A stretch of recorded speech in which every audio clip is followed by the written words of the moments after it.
Olá pessoal, tudo bem? Então, muita gente colocando aí fake news, né, alarmismo, a coisa não está fácil. Então, por isso você está aqui no Ciência e Meio Ambiente, eu sou o biólogo Igor Maquieira, tá? E especialista nessa área climática. Então a gente tem que colocar os pingos nos is, porque estão colocando essa onda de calor na Europa como sendo algo sem precedentes, que nunca ocorreu. Então nesse materialzinho aqui, ó, que já está na sua tela, a gente vai verificar que isso já ocorreu sim, vai voltar a ocorrer muitas vezes, e tudo isso, né, falar maior de todos os tempos, né, quebrou o recorde. Pode ser sim que a gente quebre alguns recordes de temperaturas, mas tem que colocar o pingo nos is e informar a população que isso se deve a alguns fatores que vocês vão ver. Mas antes disso, eu coloquei ali histórico, né? Histórico em fotos, né? História em fotos, perdão. Entenda a onda de calor que atinge a Europa. Então, aqui, ó, a parte da Grã-Bretanha assou em 10 semanas de ondas de calor durante o verão de 1976. Então, isso daqui, ó, justamente para colocar temperaturas em torno de 36 graus. Ah, professor, mas tem regiões hoje que estão mais. Olha, primeiro, tem que lembrar que aquela região em 76, eu vou demonstrar dados aqui de 1911, tá? 1911, que ocorreram em partes da Europa ondas de calor, sendo que as cidades eram bem menores, a influência da ilha urbana de calor era bem menor, perdão, circulação de ventos era bem melhor do que hoje em dia, população menor, tinha a incidência também de nuvens, que tudo isso vai ser demonstrado aqui, que colaborou com esse chamado domo de calor, né? Esse sistema de alta pressão gerando essa onda de calor, que é um evento de tempo, não é de clima, né? E falar que está repetitivo também é outro erro. Mas vamos lá, vem comigo aqui. Então, Londres, né, 99 graus Fahrenheit, 100 graus Fahrenheit, dá 37,7, se eu não me engano, graus Celsius, né, uma temperatura também extrema. Eu estou falando aqui Londres em 1911, milhares de pessoas morreram na Europa. Né? Tá ali a Londres, tá ali a notícia. Tá? Eu tenho um arquivo gigantesco, as pessoas pensam que eu não tenho isso, sendo apresentado já muitas vezes em palestras, em universidades públicas, privadas, institutos, entrevistas em rádio. Então, não está falando com qualquer um, não, como alguns vêm e colocam aqui, tá? Então, ó, Hottest Day on Record, né? 100 graus em Londres, mais aí, ó, 100 graus Fahrenheit. Vamos passar aqui também. 1911, Paris sufocando, né, as pessoas, né, Paris aqui, olha só, né, no dia 4 de julho, né, o Mercúrio fez uma pequena pausa entre os dias 16 e 18, a notícia ali, mas vamos lá. E as pobres senhoras sentadas ali com aqueles vestidos pesados, etc., né, 40 graus Celsius em Bordeaux, né, Lyon, 22 e 23 de julho, tá? O mesmo ocorrendo em Londres. Então, na França, ali em 1911, verão, a chegar verão começa a mesma coisa. Foram 70 dias ininterruptos de onda de calor por uma longa temporada, praticamente de cozimento. Tá aqui, ó,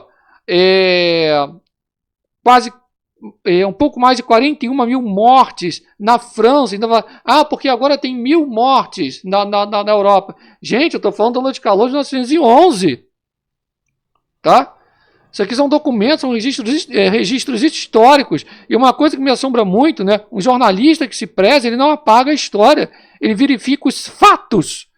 Verificação de fatos antes de postar a notícia. Hoje, lamentavelmente, não. Lamentavelmente, a gente tem praticamente, né, um escarcéu disso tudo. Então, o que aconteceu?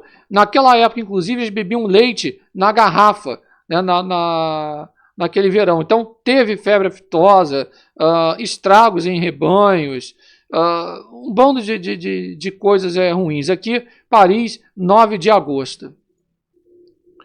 Então aqui, ó, 14 de setembro de 1911, né, finalmente a temperatura cai um pouco, né, na França, outros verões mortais. Então fala ali, fala de 47, né, causou também algumas mortes, né, fala que também,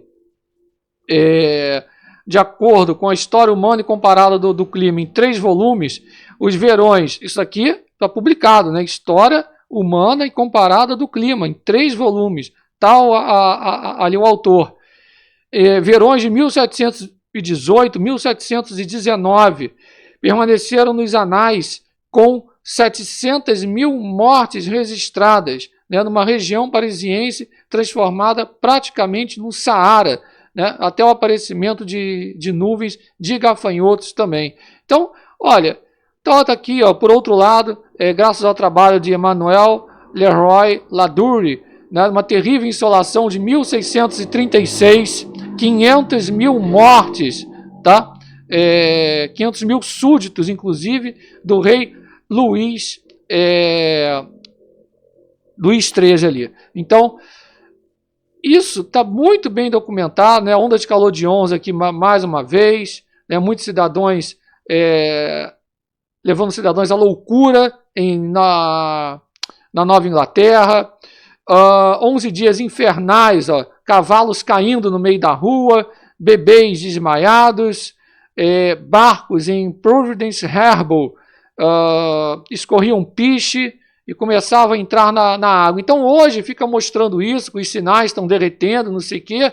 Isso já ocorreu. Fala, mas hoje tal coisa. Não, hoje o que a gente tem é uma maior, né? Uma maior o que? Tecnologia, uma maior velocidade de informação, coisa que a gente não tinha naquela época, né?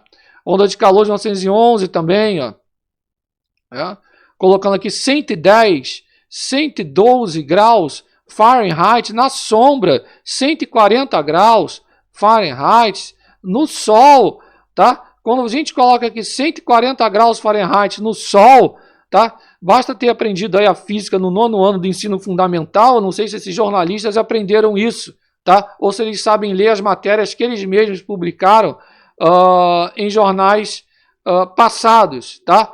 Porque realmente o que hoje a gente assiste é um show de horrores, tá? É um show de horrores. Dá 60 graus apenas no sol, tá ok? Mas se quer colocar 110 graus na sombra, aliás, o Google tem até a calculadora, dá 43,3 graus. Tá? A gente está falando em 1911, quanto o homem lançava de CO2 em 1911.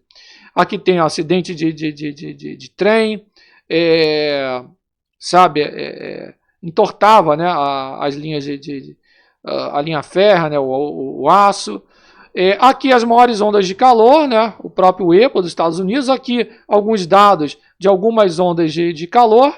Mas vamos lá, né, isso aqui é para comparar. Guardem esses dados que eu apresentei, porque não dá para apresentar tudo também. Tá? Se eu for apresentar tudo, né, são mais de 100 a 200 dados de ondas de calor. Mas vamos lá. Polônia registra a temperatura mais alta, quebrando recordes, né, de 105 anos, sendo que eles não falam quanto foi esse recorde. Sabe quanto foi esse recorde? Em 1921, a Polônia registra 40,2 graus. O recorde agora foi de 40,5. Então, 0,3 graus Celsius a mais. Vai falar, professor, muita coisa. Gente, coloca a cabeça para funcionar. Eu estou falando da Polônia em 1921. O que é a Polônia hoje? A mesma coisa. O que era o Rio de Janeiro em 21 para agora? O Rio de Janeiro, que isso é documentado através, inclusive, dos anais do Instituto Oswaldo Cruz, então, da Fiocruz, inclusive, que tem essa parte histórica, né? Só a nível de comparação, né? Então, onda de calor, quando tem, tá? Eu vou explicar aqui o que está acontecendo, né? Esse domo. Você tem que levar em conta o índice de nuvens, e isso já foi apresentado aqui no Ciência e Meio Ambiente milhares de vezes, que está em queda. Então você tem uma maior radiação solar entrando quando tem uma onda de calor. Isso vai propiciar o quê? Maior acúmulo ali, né? A troca de calor fica prejudicada por causa desse sistema de alta pressão. Você tem maior construção de prédios, mais asfalto, né? Maior civilização ocupando uma área. Então é óbvio que na Polônia ou em qualquer lugar do mundo que tenha ocorrido o avanço da civilização, que tenha havido o avanço da urbanização, você vai ter isso. Isso é física básica, mas não para por aí. Polônia. Romênia, 44 graus e meio, 112,1 Fahrenheit, né? Em agosto de 51. A onda de calor na Bulgária, em 1916, tá? 5 de agosto de 1916, 45,2 graus. Porque está todo mundo agora, né? Ah, é o El Niño, é o El Niño Godzilla, como é que é? O outro também, é o aquecimento global, é isso, é aquilo. Não, chega e explica o fenômeno, como eu vou explicar aqui, né? A própria Irlanda, ali também, né? A mesma coisa, milhares de outros dados, milhares de outros dados, ó, como esses daí. Então, a gente tem que tomar muito cuidado com certos dados. Muito cuidado, né? Nós temos, por exemplo, dados da Suécia, como vocês podem ver, em 1947. Ok? 38 graus. 38 graus. Nós temos dados da Irlanda ali com isso em 1887, né, com 33,3 graus, que para eles é muita coisa, né? Então a gente tem que ter cuidado com isso. Mas vamos lá, tem mais dados aqui para vocês. Ó. Calor recorde na Noruega. Ó, né? Então aqui pegando a década de 70, tá? Aqui, ó. 33,3. Vamos mais aqui, ó. Atenas, ó, 10 de julho de 1977, ó. Eles falaram de Atenas. 120 graus Fahrenheit. 120 graus Fahrenheit. Sabe quanto que dá isso? Né? 48,8 graus Celsius. Tá? Então vamos ter um pouco mais de prudência, porque tá difícil. Agora, tá aí. Né? O próprio Dr. Matthew colocou. Né? Colocou. E como grande, todo pesquisador, professor, eu falo todo pesquisador é um professor, e todo professor é um pesquisador. E eu fui atrás, eu corri atrás, que é o que o jornalista tem que fazer. E justamente todos esses dados que o doutor colocou foi o que eu apresentei agora para vocês. Polônia 21, Romênia 5,1, Bulgária 16, Irlanda 1887, Suécia 47, Noruega 70 e Grécia 7,7. Né? Quer dizer, parece que o CO2 só atua na Europa Ocidental, né? Agora, por que está fazendo essa onda de calor? Vamos lá para finalizar aqui que está acabando. Isso é o bloqueio ômega. Por que esse nome ômega? Porque tem um símbolo ali do ômega. Tá? Deixa eu ver se eu consigo mostrar aqui para vocês. Espera aí. Não, aqui é de outra apresentação que eu vou comparar. Então, eu não consegui captar aqui a imagem. Deu algum erro aqui que eu não sei o que houve, né? Mas ele, justamente, ele causa esse bloqueio, ele causou, né? Isso não é coisa nova, ele causou uma imagem, quando você capta isso pelos satélites ou mapas, igualzinho ao símbolo ômega, tá? Então, justamente, se assemelha a essa letra grega, né? Maiúscula, ômega. Então, o mapa ali que está escrito à esquerda, né, eu não sei o que houve, que ele não abriu. Mas essa linha em contorno, colocando ali, né, o que acontece? Ele forma uma crista de alta pressão, um sistema de alta pressão na troposfera média, que comprime entre dois sistemas, de baixa a leste e a oeste. o ar quente do Saara é advectado, ou seja, ele transporta horizontalmente para o norte, em direção à Europa Ocidental. Devido a quê? Devido a esse fluxo de ar anticiclônico no sentido horário. E à medida que essa massa de ar se move para o norte, ela é comprimida adiabaticamente sobre a crista, onde o ar está afundando, e esse processo é natural e não tem absolutamente nada a ver com emissões de gases de efeito estufa.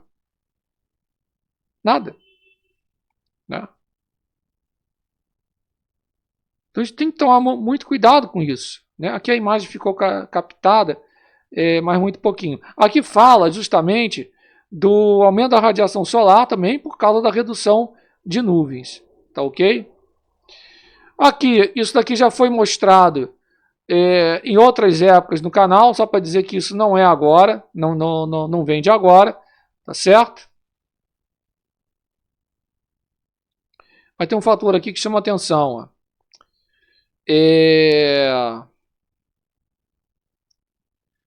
No verão europeu, os dias são mais longos e as noites mais curtas, então facilita o aumento da temperatura. Nós temos esse fator também. O solo aquecendo facilmente, né, tá muito seco.